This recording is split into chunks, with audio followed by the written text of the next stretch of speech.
Assalamualaikum warahmatullahi wabarakatuh.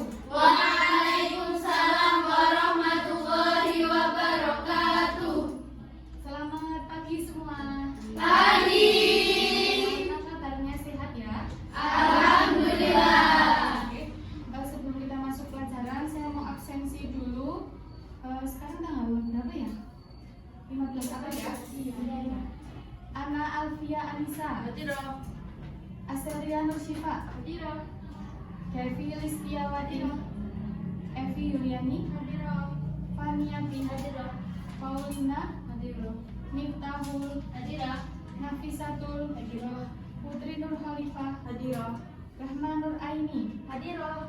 Renata Khairunisa, Hadiroh. Sekar Hidayati, Hadiroh. Septia Nanda, Syifa Unajah, Uma Pratama, Eksvina, Hadiroh. Yuni Salis, Hadiroh. Zulfa Octavia, Hadiroh. Halila Zakiatun, Hadiroh. Indah Mawardani. Hadiroh. Oke, jadi 20 siswa masuk semua ya? Iya. Sebelumnya, kemarin kita sudah membahas seputar mengenal teks pidato yang ada di bab 3 ya. Bab 3, bab terakhir kita akan membahas tentang teks pidato. Pertemuan kemarin saya sudah memberikan ada sedikit pertanyaan ya, dan kalian juga sudah bisa menjawab dengan baik, sudah mempelajari LKS-nya. Sekarang saya akan mengulangi kembali dari pertanyaan-pertanyaan kemarin. Nah, di sini sudah dituliskan bahwa dari pertama itu ada pertanyaan apa tujuan utama dari teks pidato persuasif. Jadi pidato itu mempunyai dua jenis. Yang pertama itu persuasif, yang satunya adalah apa ya kemarin ya? Persuasif dan bisa kalian lihat kembali. Persuasif itu kan artinya mengajak ya. Nah, kemarin saya pertanyakan itu contoh kalimat kalau ada orang berpidato. Nah, dia itu ingin mengajak ke temanya itu kebersihan. Nah, berarti itu kalimat yang awal dimulai itu apa? Kalau tentang kebersihan, jagalah, itu termasuk dari ajakan untuk menjaga kebersihan. Jagalah kebersihan. Atau marilah membuang sampah pada tempatnya.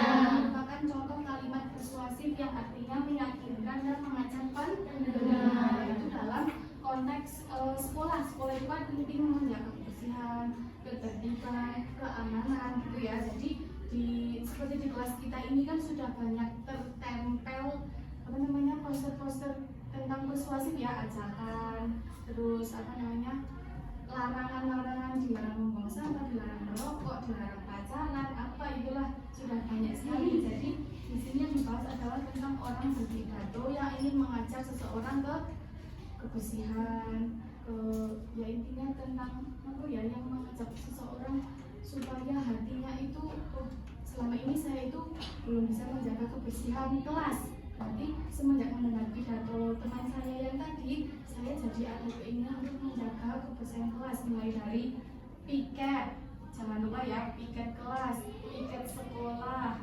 terus selalu menjaga menjaga kebersihan lingkungan kelas dan sekolah itu juga penting gitu ya. Terus pertanyaan yang kedua, kemarin saya menanyakan tentang struktur ya, yaitu tak suruh menyebutkan struktur sistematis dari teks pidato. Itu hanya ada 3, yaitu pembukaan, isi pidato, dan penutup. Dan dari pembukaan sendiri di sini kalau kita orang Islam ya, berarti yang dipakai Assalamualaikum warahmatullahi wabarakatuh. Kemarin sudah saya bahas sedikit. Kalau kita ada di forum kampus yang isinya itu berbagai macam agama, itu kan kita tidak boleh menggunakan hanya orang Islam saja. Alhamdulillah, itu tidak boleh digunakan ya. Jadi yang dipakai itu Assalamualaikum warahmatullahi wabarakatuh untuk orang Islam. Om Swastiastu, Namo Buddhaya, salam kebajikan, salam sejahtera bagi kita semua. Nah itu merupakan bagian dari salam pembuka untuk di tempat umum atau di orang-orang yang non nonis. Nah, itu kan kita pakainya seperti itu, nggih. Nah, terus setelah pembukaan dari salam terbuka ada penghormatan dari yang jabatannya tertinggi dulu. Dari jabatan tertinggi kita pakainya yang terhormat. Jadi kalau sudah disebutkan semua, bawahnya itu pakainya yang kami hormati atau yang saya hormati.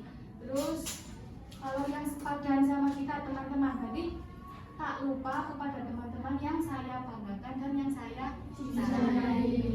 Itu. Terus setelah salam penghormatan ada puji syukur. Nah, kalau orang Islam itu kan puji syukur kepada Allah. Nah, itu kan Allah ya. Tapi kalau orang Islam yang berbeda itu bagaimana? Biasanya hanya diganti dengan puji syukur kepada Tuhan yang telah memberikan kita semua kesehatan sehingga kita semua dapat berkumpul pada acara ini, gitu nggih. Kalau kita kan biasanya lebih lengkap lagi, puji syukur kehadiran Allah Subhanahu wa taala yang telah memberikan kita rahmat, taufik serta hidayahnya sehingga kita semua dapat berkumpul bermuajahah. Nah, itu kan orang Islam banget ya. Pada acara hari ini tanpa ada halangan suatu apapun. Nah, itu hanya 3 itu nggak ada sholat serta salam karena itu berlaku untuk kalangan orang Islam semua. Tapi kalau kita di umum itu cuma sampai puji syukur kok, gitu ya. Terus bagian isi, nah isinya nanti tergantung kalian mau ambil tema apa. Silakan kalian cari ide, gagasan, terus petunjuk dari buku boleh, dari Google juga boleh, dari orang-orang yang sekiranya sudah.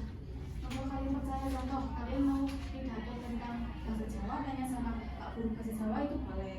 Itu sudah pasti mengetahui tentang struktur bahasa Jawa, gitu ya, tentang bahasa kromo inggil gitu ya. Itu silakan kalau mau berpidato cari tema yang sesuai dengan si pendengar. Pendengarnya kan teman-teman saya, berarti saya mau berpidato tentang kenakalan remaja, tentang bullying, tentang apalagi kalau di sekolahan, tentang apa?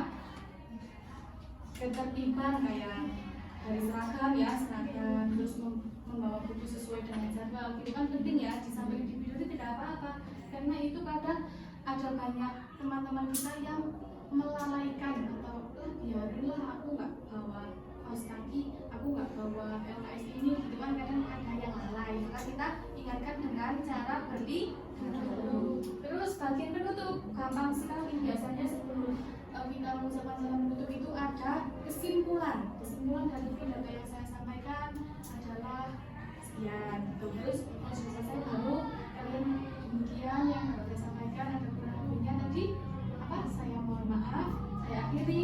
Wassalamualaikum warahmatullahi wabarakatuh. Itu merupakan bagian dari struktur sistematis teks pidato.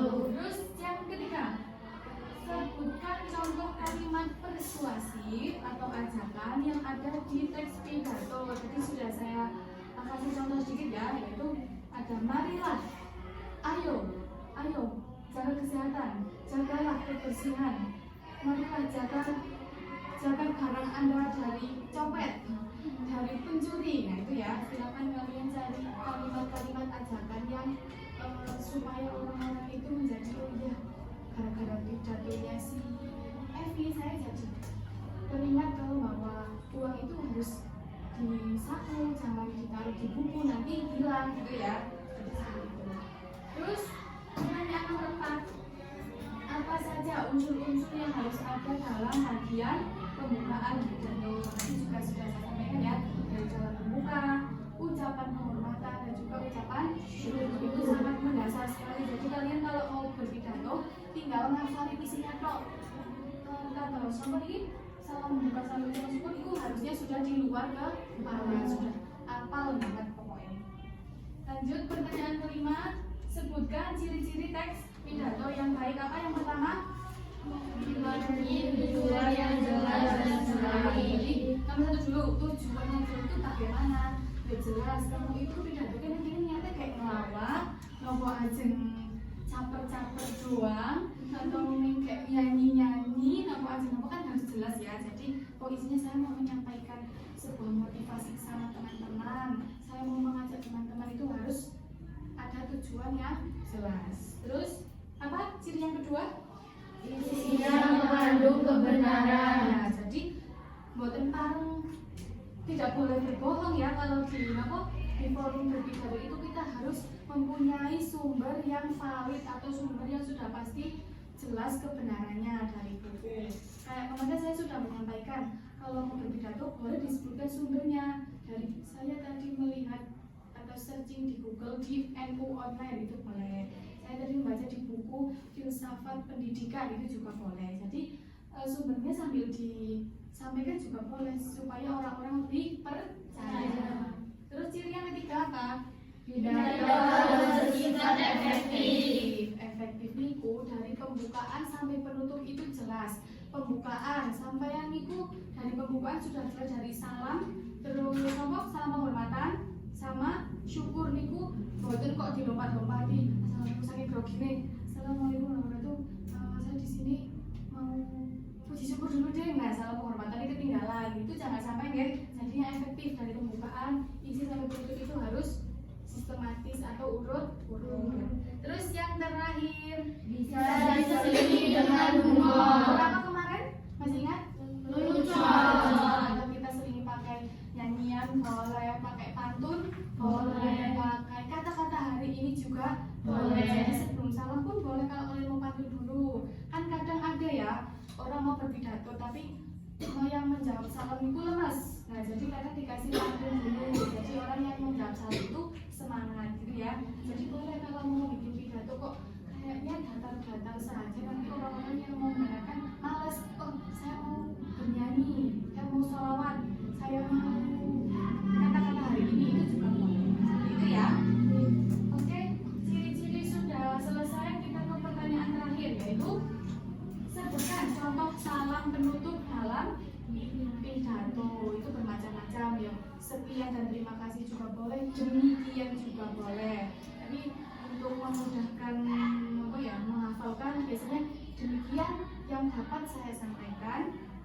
Ada kurang lebihnya saya mohon maaf sebesar-besarnya. Saya akhiri. Wassalamualaikum warahmatullahi wabarakatuh. Kayak gitu ya. Oke. Untuk materi mengenal pidato ada yang ingin bertanya tidak? Cukup ya? Cukup. Kita besok lanjutkan ke materi jenis-jenis pidato atau yang B, menyimpulkan pengertian pidato dan struktur teks pidato. Oke. Terima kasih untuk pertemuan hari ini. Mungkin kita hanya membahas tentang pertanyaan dulu saja ya. Kita lanjut ke pertemuan yang akan datang. Semoga bermanfaat. Amin. Wassalamualaikum warahmatullahi wabarakatuh. Waalaikumsalam warahmatullahi wabarakatuh. Langsung disiapkan berdoa saja. Ini ketua kelasnya. Kita berdoa. Bismillahirrahmanirrahim.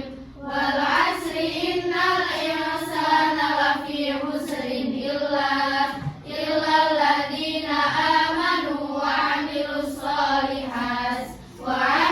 shalihaati wa tawassaw bil haqqi wa tawassaw bis sabr. Allahumma arinal haqqa haqqan warzuqna ittiba'ah